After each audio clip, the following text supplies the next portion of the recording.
Por sorte, a maioria dos formados nas faculdades não constrói fundações tão inconsistentes, pois nenhuma faculdade da Terra pode coroar com sucesso o homem que tenta cobrar pelo que sabe, ao invés de pôr aquilo que pode fazer com o que sabe.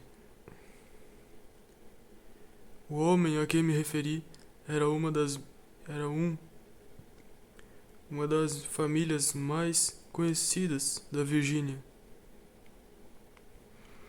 Seus ancestrais haviam desembarcado do Mayflower. Ele arqueou os ombros para trás, bateu o peito com um punho e disse: "Pense nisso, senhor. Sou filho de uma das primeiras famílias da Virgínia."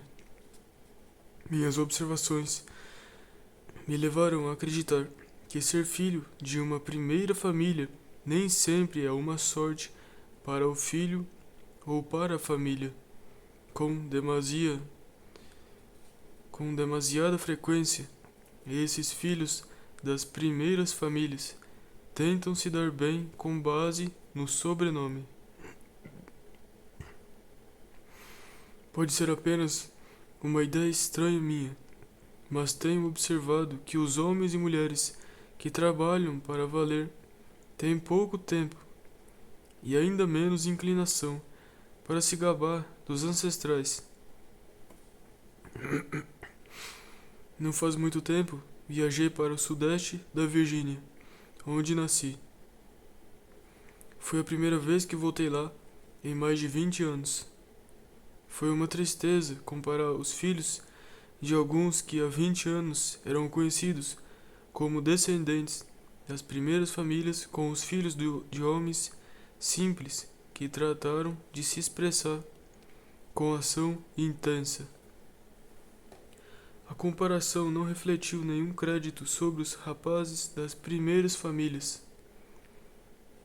e sem sentimento de exaltação que expresso minha gratidão por não ter vindo ao mundo tendo pais de primeira família.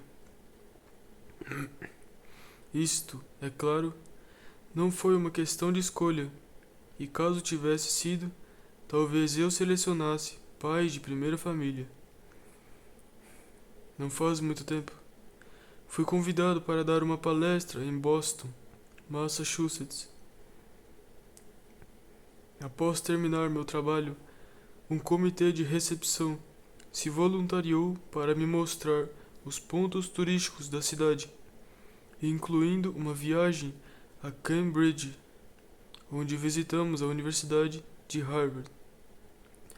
Lá observei muitos filhos de primeiras famílias, alguns equipados com Packards. 20 anos antes, eu teria sentido orgulho de ser aluno de Harvard com um Packard, mas o efeito esclarecedor da maturidade me levou à conclusão de que se eu tivesse o privilégio de ter ido para Harvard, teria me saído igualmente bem sem a ajuda de um Packard. Reparei em alguns rapazes de Harvard que não tinham Packards. Estavam trabalhando como garçons em um restaurante que fui, e pelo que pude ver, não estavam perdendo nada de valor por não possuir um Packard. Nem pareciam sofrer pela comparação com aqueles que podiam ostentar as posses dos pais de primeira família. Nada disso é uma reflexão sobre Harvard, uma das melhores universidades do mundo, nem sobre as primeiras famílias que mandaram os filhos para lá. Ao contrário, pretende ser um encorajamento para os desafortunados que, como eu, têm pouco e sabem pouco, mas expressam o pouco que sabem em termos construtivos e ação útil.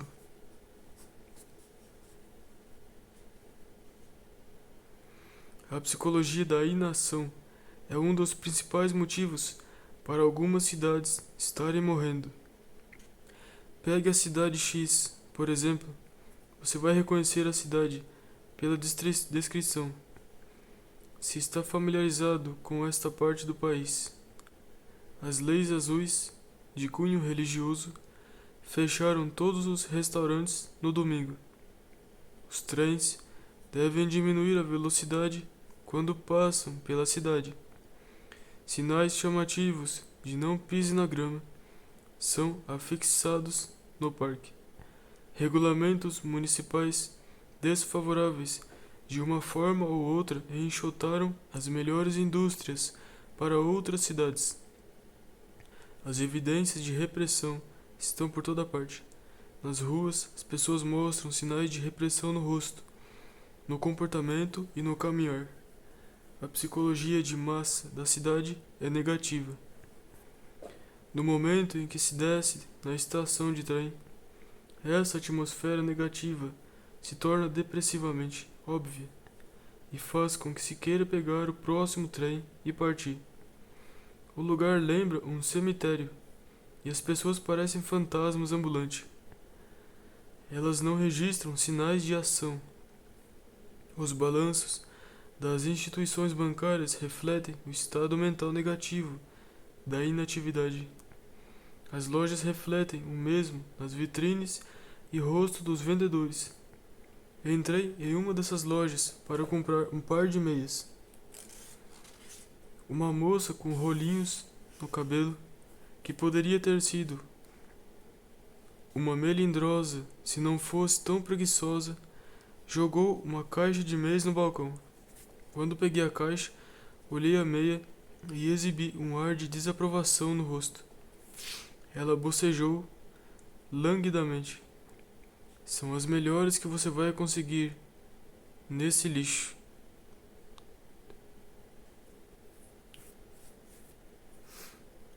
Lixo. E ela deveria ser vidente, pois lixo era a palavra que estava na minha mente antes de ela falar. A loja me lembrou um depósito de lixo. A cidade me lembrou o mesmo. Senti aquela coisa entrando no meu sangue. A psicologia negativa das pessoas estava realmente me atingindo e me pegando. O Maine não é o único estado assolado com cidades como esta que descrevi. Eu poderia citar outros, mas posso querer entrar para a política algum dia.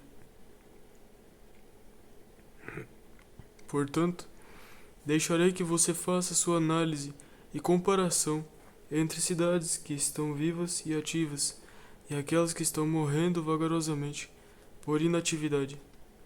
Sei de algumas empresas que estão no mesmo estado de inatividade, mas omitirei nomes. Você provavelmente também conhece algumas. Há muitos anos, Frank Vanderlip, um dos mais conhecidos e capacitados banqueiros dos Estados Unidos, foi trabalhar para o National City Bank de Nova York. Seu salário ficou acima da média desde o início, porque ele era competente e tinha um histórico de realizações que faziam dele um homem valioso. Vanderlip foi instalado em um escritório particular, mobiliado com uma fina mesa de mogno e uma grande cadeira. Em cima da mesa havia um botão elétrico conectado à mesa da secretária na antessala. O primeiro dia se passou sem que chegasse trabalho à sua mesa. O segundo, o terceiro e o quarto dia se passaram sem trabalho. Ninguém o procurou ou falou nada para ele. No final da semana, ele começou a ficar inquieto. Homens de ação sempre se inquietam quando não há trabalho em vista. Na semana seguinte, Vanderlip foi até o gabinete do presidente e disse: "Olha aqui, você está me pagando um grande salário. Não está me dando nada para fazer. E isso está me dando nos nervos." O presidente ergueu o olhar com um brilho animado nos olhos agudos. "Estive pensando", prosseguiu Vanderlip, sentado aqui sem nada para fazer, em um plano para aumentar os negócios desse banco. O presidente assegurou que pensamento e planos eram valiosos e pediu que Vanderlip falasse. Pensei em um plano que dará ao banco o benefício de minha experiência com títulos. Proponho criar um departamento de títulos e anunciá-lo como uma característica do nosso banco, disse Vanderlip. O quê? Esse banco fazer propaganda? Indagou o presidente. Por quê? Nunca anunciamos desde que começamos nossos negócios. Conseguimos nos dar bem sem isso.